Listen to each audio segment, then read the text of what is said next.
Hi, and welcome to the first episode of the Get Set Go keynote series. My name is Rosina, and I'll be introducing you RMIT Curatorial Collective as well as the RMIT Creative Program. Before I do that, I would like to acknowledge the Wurundjeri people of the Kulin Nations as the traditional owners of the land on which the university stands. We respectfully recognize elders past, present, and future. RMIT Curatorial Collective is a student-led collective. We are a group of passionate creatives and researchers who aims to help creative and emerging artists to develop and contribute their potentials in the community, to enhance cultural diversity and inclusion. You can find out more from our website and social media. RMIT Creative Program is launched to foster connections between RMIT students, alumni, and the creative sector. The first part of the project, Get Set Go, highlights keynote sharings given by professional creative experts and cross-sector creative pioneers. The second part, The Beacon, pairs up RMIT alumni from the creative industry with current students to offer a 30-minute advisory conversation. So if you would like to express your interest, please check out our website for more information and the application process. Today, we have the award-winning artist Amanda Van Gils with us to talk about how to build a sustainable art career and transitioning from art student to artist. Amanda is the founder at the Artist Business Lounge and has experience exhibiting throughout Australia and overseas. She now uses her coaching business to support visual artists to further their career. With that being said, I now invite Amanda for her presentation, Focus on the Right Thing, Sustainable Art Career. Hello, I'm Amanda Van Gils from the Artist Business Lounge. I'm a coach, a business owner, and I'm also an artist. Now, I've been exhibiting professionally since the year 2000, though my undergrad was quite a little bit earlier than that. In the Artist Business Lounge, I focus on the non-creative parts of an artist business practice because there is so much that goes on in that career. So I help visual artists to get their automations, their marketing, their goals, their strategy, whatever it is that they need, I help them to set that up so they can become more successful and achieve the kinds of art career that they want to achieve. Now, one of the things when I'm working with people is that I've discovered there are about 9 elements that really come together to support a sustainable art career. And being an artist is a long-term venture. Transitioning from formal study to being an artist out in the world has its own unique challenges. Even if you've been exhibiting or you've come in as a mature age student, there will still be some transitions. So what I'm going to do is just briefly take you through the 9 elements to a sustainable art career, and then I'm going to share where I found it's useful to focus your energy as you transition from formal study to an artist out in the world. So I'm going to flip over to some slides and take you through the 9 elements and where to focus to help your transition. Build your sustainable art career, transitioning from art student to artist. As I mentioned in the intro, we'll go over the 9 elements and then what to focus on first. But I can't talk about how to have a sustainable art career if I don't define what it is. So let me just explain. To me, the way that I see a sustainable art career is one that provides you with the ability to make the work that you are called to make a living, whatever your personal circumstances and needs are. That living might be different. Run your career in alignment with your vision and to achieve goals so that you can be creatively fulfilled and achieve your potential. Now, there are 9 elements that I've uncovered through the last 20 plus years that really come together to create a sustainable art career. The work itself is primary because without the work, there is no career and only you can make your work. So devoting regular and consistent time to making your work, no matter whether you have full-time jobs, part-time jobs, carer responsibilities, you will still have some time that you can devote to making your work. And being authentic in making the work as well as you can and keep on developing. So the work itself is really at the core of your art career. Unfortunately, a lot of people get stuck in just making the work and struggle with the rest. So let's continue. While the making of your work is important, it isn't the total of your art career. So you need to establish a routine that allows for the non-creating aspects of your career. So work as hard at your career as you do at your art. How do you do that? Clarity on your vision and goals is really one of the very first things. The vision is the non-negotiable core of who you are as an artist, and your goals and strategy are how you navigate your art career in alignment with that vision. When you're clear on your vision and goals, you know what opportunities are right for you and what opportunities aren't. It helps you to determine where you're going to spend your time, what opportunities you're going to focus on, and how you want to show up in the world. So vision and goals are really important. Now, your audience is something else that's important. And here's the thing. Everybody who likes art isn't your audience. It's always going to be a subset. So if you try and talk to everyone in this sort of scattergun approach, it's going to lead to frustration. There isn't only one way to be an artist. There isn't only one art world. Find the audience that's right for you. Number 5, and I'm whizzing through these, is know your numbers. Now, this is something that a lot of artists avoid like crazy, but there is so much power in knowing your numbers. And when I'm talking numbers, I'm talking getting your pricing sorted, understanding the profit that you make or don't make, what it costs you to have your business, what opportunities cost you, and how to focus your time on deriving the revenue that you need. But your numbers are also things like traffic and engagement. So numbers are a way to help you to make decisions, to prioritize, to measure what's working, particularly in the non-creating part of your career, like marketing efforts, like your website. It enables you to measure what's working and then to improve. Now, number 6 in that list of 9 is belief or mindset.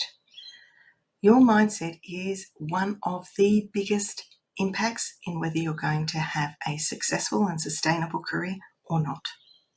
Because your mindset is how you understand the world around you. It's what you believe, whether it's true or not, and that determines how you'll interpret and respond to situations. Fortunately, we can do work on this, so whenever things aren't going right or you're struggling, this is a good place to check in on around your self-belief and mindset. Foundations, have these in place, keep them up to date, and make them schmick. Your collateral, when I refer to that, I'm talking artist bio, CV, statement, images, a website, and one social account. You may choose to have 2, you may grow it over time and have more, but just start with 1. And the other area of foundations are the things that help you to be productive and to be able to get in that state of creative flow when you're making your work. Things like automation, systems, habits, processes, and the people that you can count on, whether that's your framer, your printer, your photographer. So understanding what your foundations are and having them in place. Number 8 is showing up. Consistency and consistently showing up are how you get remembered. When I'm talking showing up, this is everything to do with how you interact with the outside world. So the applications you submit, your submissions for shows, your social media, email exchanges, mail outs, artist talks, studio visits, these are all ways to show up. Now, how and when and where you choose to show up is the bridge between you and your specific audiences. So having a plan about being visible in the space you want to be in, that really helps you to have a sustainable career. And number 9, this is one of the most important and often overlooked keys to a sustainable art career. It's the one that I've noticed has the most impact, and that's having a supportive network. Building your tribe or your community makes all the difference. When you're going through difficulties, when you're needing feedback, when you want to kick around some ideas, when you want to celebrate and you're excited. There are so many different areas where your community comes in and can play a role for you. So that is my very quick run through of those 9 elements. There is on their website a webinar that goes through these in more depth. So just head to the website, theartistbusinesslounge.com, if you would like to see that in more detail. So there they all are in summary. But now I'm going to focus on this transition bridge, this time between being a student and going out into the world away from formal study. Now, that's not to say that you won't continue learning. Most artists do, whether it's formal or informal, but there are some significant shifts when it's just you as a sole trader, a business person, an artist out in the world.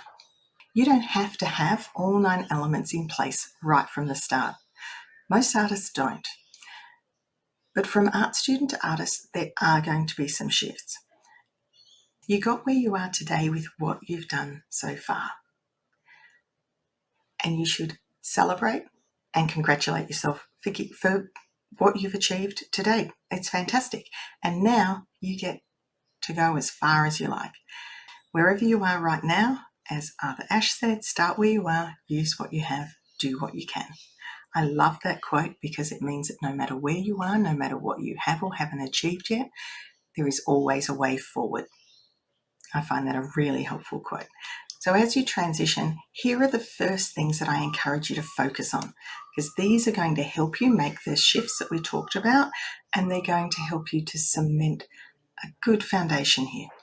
The first one I'd recommend is that you develop a routine, one that suits you. Now, you may not be a routine type person or a structured type of person, but we all have routines. So give yourself some deadlines.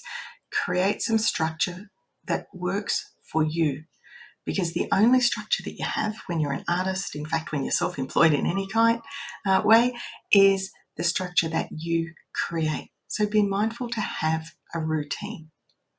And with that comes giving yourself regular time for your art career, both the creating the art and all the non-creative parts too. Many artists have care responsibilities, employment, other things that they do in addition to their art career. That's quite common. Your lecturers probably have exactly the same thing. But there is always some time that you can commit. So don't put off doing things because you don't have enough time. However much time there is that you have, use that time for your art career.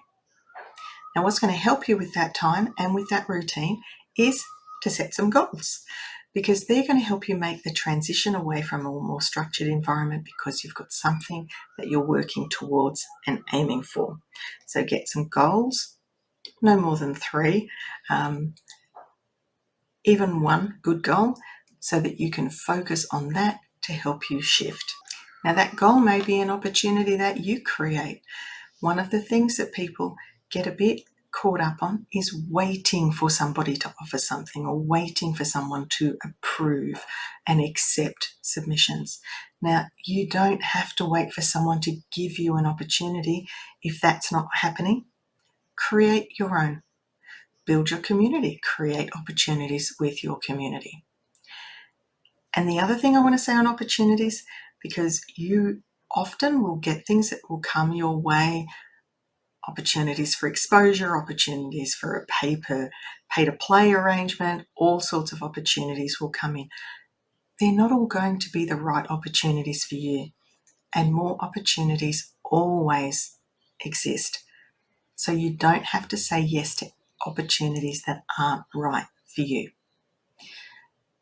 If you do those 4 things, create a routine that works for you, set aside time, give yourself a clear goal, and create opportunities if there aren't suitable ones forthcoming.